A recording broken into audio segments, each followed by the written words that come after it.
Hey guys, if you're watching this video, it means that you're having some issues with the dropper.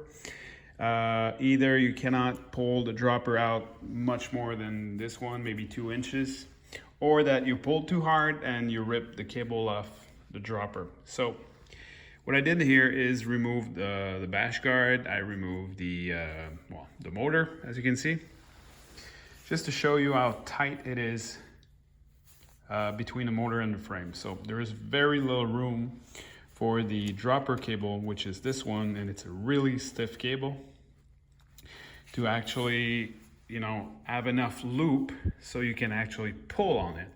When you pull on it, chances are that this end will be stuck and you're just ripping the cable from the dropper. So if yours is really stuck and you think you will rip it out, best is to remove the motor.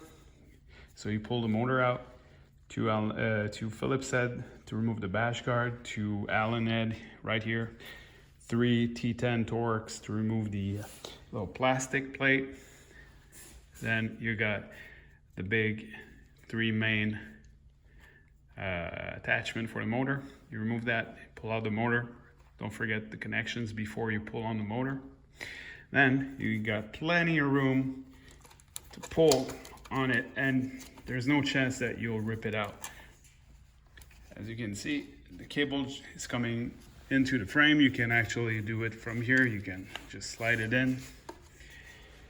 If by any bad luck yours is stuck, you can loosen up the aluminum plate here, 2 Allen head. And this plate is just to protect the main harness, to protect the dropper, the brake lines. The lines are feed right here, so you can do it that way. That way you got enough wiggle room, and then you can drop the seat post a little bit more. So hope that helps.